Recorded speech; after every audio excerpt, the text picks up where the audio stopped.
Welcome back to another Disciple Dojo Study Bible review, and in this episode, we're going to be looking at the Wesley Study Bible. Now, before we get started, let me go ahead and answer what you're all thinking. Yes, I do have a zit. Who gets zits at 43? Why even bring that up? Why not put a little concealer on it, throw a filter over there? You would never know. Because I am committed to honesty here at Disciple Dojo. These Bible reviews are honest. If you've watched my reviews, you know I give you what I actually think. I don't gloss over, I don't put a filter over my opinions, and I don't put a filter over my face either. No, you get real, unadulterated, unfiltered thoughts here at Disciple Dojo, and that's why you subscribe, right? If you haven't subscribed yet, by the way, click the subscribe button. Super helpful. Now, why even mention any of this? Well, because I am Methodist. I was born Methodist. My father is a Methodist pastor. It's the denomination that's raised me. I am thoroughly Wesleyan Methodist through and through. I'm saying all that to say, when it comes to Wesleyan, when it comes to Methodism, I got street cred. So that's why I'm breaking my rule and I'm reviewing a Bible that's named after someone. Now, if you've watched our video, How to Choose a Good Study Bible, which you can see right here if you haven't, one of my rules of thumb for choosing a good study Bible is don't ever buy a Bible named after someone. You don't need a John MacArthur study Bible. You don't need a Charles Stanley study Bible. You don't need a Max Lucado study Bible. You don't need a Beth Moore study Bible. You don't need any study Bible named after a person because you're just getting one particular viewpoint, or it's just a marketing scheme because this Christian is a celebrity and publishers know that people will buy their Bible if they tag their name to it. Well, the reason that I'm breaking that rule is because as a Wesleyan lifelong Methodist, let me go ahead and admit, when it comes to study resources and biblical theology, we don't have a lot out there, at least not in the public conscious mind. And what we do have out there, and there are things like Reformation study Bibles or Catholic study Bibles. There are other study Bibles that are rooted in a denomination, and John Wesley, has become synonymous with not just his own theology, but the broader Wesleyan movement. Arguably, a majority of Christians in the world today can trace their spiritual heritage back in some way to John Wesley. And so I did want to take a look at the Wesley Study Bible. And just like I'm not afraid to give you an honest look at my blemishes, I'm not afraid to take an unfiltered, honest look at resources from my own theological tradition. And no matter what theological tradition you come from, I hope that you are just as willing to take a critical, unflinching, realistic look at things that are coming out of your own tradition as well. Because ultimately, I think it's better for us to remove the plank from our own eyes before we start pointing out the specks in other people's eyes. I think somebody's smart. Did John Wesley say that? I'm kidding. We all know Jesus said that. So the Wesley Study Bible, it's available in, to my knowledge, the New Revised Standard Version, which is what this copy is, and the CEB, the Common English Bible. It's published by Abingdon, and this is the first edition of it. I believe they might have a second edition now. I'm not 100% on that. It's 1,568 pages, and there are 19 full-color maps in the back. The Wesley Study Bible is double-columned, and the notes are also double-columned as well. The cross-references are all down here in the bottom right-hand corner of the right-hand page, and then the notes are along the bottom. There's not a ton of margin space. The text is pretty tight. It covers most of the page, and the NRSV text they use does do the kind of annoying phonetic spelling of names and titles and words. So if that gets on your nerves, which it kind of gets on my nerves after like 5 minutes, then be aware when you come to name lists and genealogies, you're going to see a lot of phonetic markings. This is a black letter edition, so no words of Christ in red, and there are no charts. There are no maps aside from the color maps in the back. There are no diagrams. There are no essays. The book introductions are all under one page, and they kind of give a brief note about how Wesley or Wesleyan theology interacts with the contents of that particular book. Now, the contributors are a who's who of Wesleyan or Methodist biblical scholars, preachers, or theologians. I mean, there's 4 pages of names of contributors. Bill Arnold, Kenneth Collins, David De Silva, Maxie Dunham, Michael Gorman, Joel Green, Ben Witherington III. And then you also have contributions by Methodist preachers, popular preachers or teachers, people like Will Willimon, Adam Hamilton, Mike Slaughter, James Howell, as well as Methodist historians like Richard Heitzenrader or Howard Snyder. And those are just a few. There are many more contributors. Now, there are a couple of features that make this study Bible what it is. The first are obviously the notes at the bottom of each page. The notes are not extensive notes. It's not a full commentary walkthrough. They're closer to annotations, closer to what you might find in the Oxford Annotated Bible, rather than fuller explanatory notes that you might find in a Life Application Study Bible or a Biblical Theology Study Bible or something like that. There are also over 100 of these life application topics, and these are basically little devotional thoughts, usually about a paragraph. In fact, every one I've seen is a paragraph. There might be some that are more than that, but all of them about this much on the page. And they contain a quick devotional reflection. Something, it's kind of, if you're Methodist, you'll get this reference. It's kind of like a little page of the upper room stuck on random pages of the Bible. If you don't know what the upper room is, don't worry about it. However, the main feature that makes this study Bible unique are these sections called Wesleyan core terms.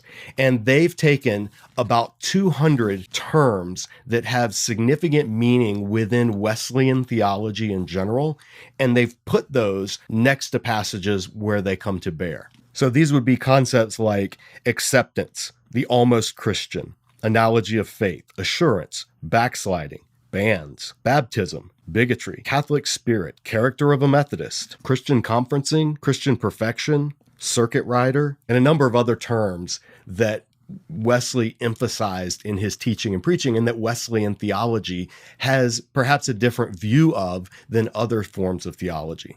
These are all listed in the back according to which books of the Bible they're found in. And then right after that, all the terms are listed in alphabetical order, so you can look up a specific term. Now, in the introduction, Joel Green says, reading these is like taking a short course on essential elements of our faith as Wesleyan Methodists. And so that's what this study Bible is intended to do. It's intended to give readers an idea of how Wesley and his spiritual descendants, all in the various Wesleyan traditions, which is bigger than just United Methodist. I mean, there are many Wesleyan denominations, Nazarenes, Assemblies of God, various charismatic movements, Free Methodism, British Methodism, Catholic Methodist Episcopal, African Methodist Episcopal. There is a huge percentage of Christianity that traces its roots to Wesleyan theology. And so the notes throughout this study Bible are meant to give you an idea of how in that broad Wesleyan family, different passages and different concepts are interpreted. And that's what you're going to find when you go through. So in these reviews, I'll usually look at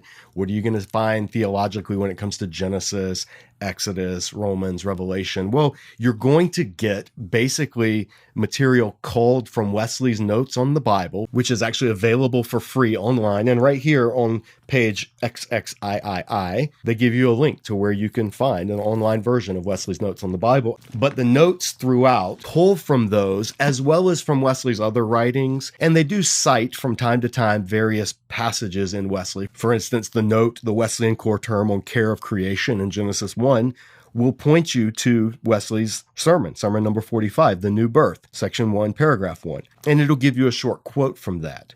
And that's pretty cool. The problem is there's not a lot of that. I mean, you notice this is a pretty thin study Bible, and there's a couple of reasons for that. One is because it's a double column text. Two is because the font in the notes is roughly the same size as the font in the text rather than being a smaller font. If it is smaller, it's negligibly smaller. I mean, it might be like 1 or 2 points smaller. I'm not exactly sure, but there's not a lot when it comes to the notes. And that's the biggest blemish that I would point out on this Bible. What they intended was a study Bible for broadly Wesleyan believing Christians. What you got was a hodgepodge collection of random Wesley terms sprinkled throughout the text in not always obvious places. No essays on Methodism, no history of the Methodist movement, nothing to root what Methodism is. So if you come to this as someone wanting to learn more about Methodism, honestly, I don't know how how much you're going to get from it. So a Reformed Christian or a Catholic Christian or an Anglican or someone from another tradition, a Baptist friend, picking up this saying, I want to know what those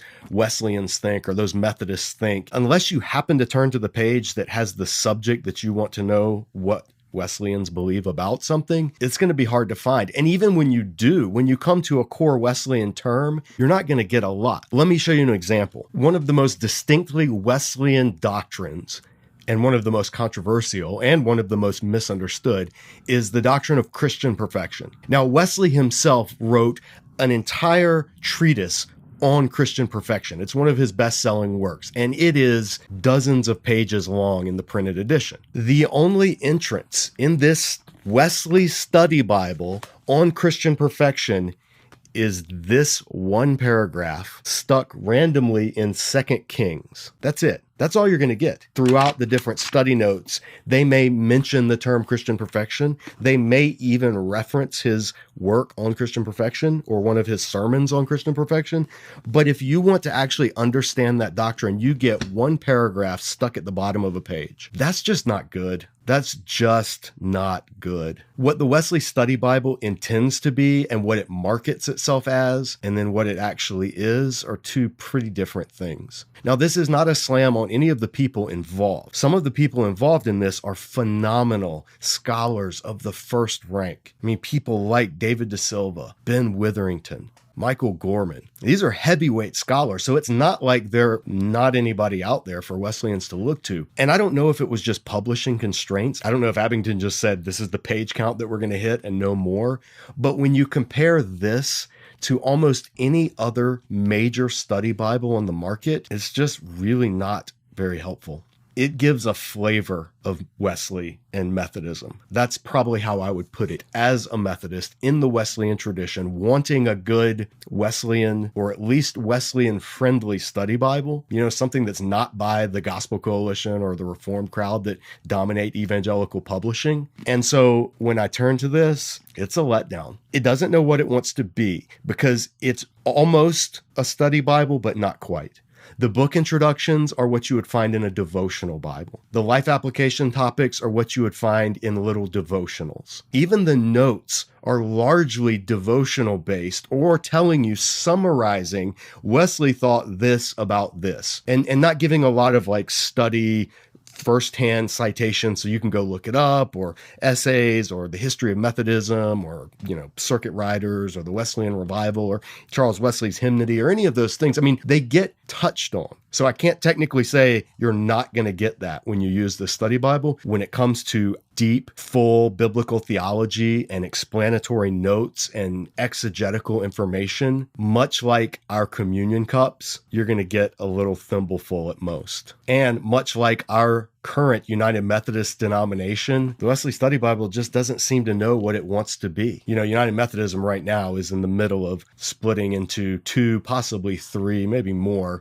movements, because Methodism has tried to hold itself together at an institutional and an organizational level without being unified at a spiritual and a theological level. And so as a result, we have a dysfunctional denomination that is probably not even going to last another year or two. Certainly not in its current form. And this study Bible, once Methodism does go whichever way it's going to go, this study Bible, I don't know if it's going to be useful to very many people in either of the traditions. I think honestly, you would be better off, instead of the Wesley Study Bible, just getting a copy of Wesley's notes on the Bible or having it on your phone and looking through those notes as you're reading through whatever other study Bible you use. And then for those wanting to know more about Wesleyan theology or John Wesley himself, there are a couple of resources out there that I would recommend. So a good introductory level resource on Wesley's theology is this book by Kenneth Collins, The Theology of John Wesley. It's not very long. It's a summary of his theological views and what makes Wesleyan theology distinctly Wesleyan. There's also a 4-volume work, a little more in-depth, but still condensed, by Thomas Oden called John Wesley's Teaching. And then there are the works of Wesley himself. This is one of the volumes from the old Jackson edition edition. There's also the more annotated bicentennial edition. This edition is available in the public domain, or you can get this set very cheap on christianbook.com. The full works of Wesley, I found them for $20, $30, $50 in some bookstores. And then for a history of Wesleyan Methodism and what all John and Charles Wesley did, what they left, their theological legacy, Richard Heitzenrater has Wesley and the people called Methodists. This is a good summary overview of the history of Wesleyanism. And all of these works are by people who contributed to this study Bible. But this study Bible, again, you're just getting such little information that it's just not worth it, in my opinion, honestly. So I want to recommend the Wesley Study Bible. I was excited when I got a copy, and then I was disappointed when I actually opened it. It's just so sparse. I would love to see a revised edition of a Wesley Study Bible, honestly. Something that's more along the lines of the Spirit of the Reformation Study Bible or the Reformation Study Bible. Something that gives a fuller presentation of not just what did Wesley believe about these things, but how did Wesley and Methodists arrive at the positions that they arrived at. Not just what did they believe, but how did they get there from Scripture. So a Wesley Study Bible where the publisher allows contributors to have a full space that they would normally have in other projects like the ESV Study Bible or the Biblical Theology Study Bible or the Archaeological Study Bible. Some of these that we've looked at that have a ton of notes and supplemental material, something like that from a distinctly Wesleyan background, that would be pretty cool. I still wouldn't recommend it as your primary study Bible because, as I've said in our videos here about choosing good study Bibles, I think a good primary study Bible should be ecumenical, could reflect a broad range of Christian tradition. But to have on the shelf, along with your Reformation Study Bible or along with your Catholic Study Bible or your Orthodox Study Bible, to have a Wesley Study Bible that was thick, that was rich, that had a lot of content, that would be awesome. So I hope that either Abington or some other publisher would see this video and see that there's a need for it, because the intention of this thing was great. The execution, not great. Now, I was a little harsh in this review, but again, I want to give you my honest opinion. And so this is coming from someone who's in the family, so to speak. And that's why I think I can be a little more direct on this. I also want to make clear that this critique of this study Bible is in no way a reflection of everybody involved with it.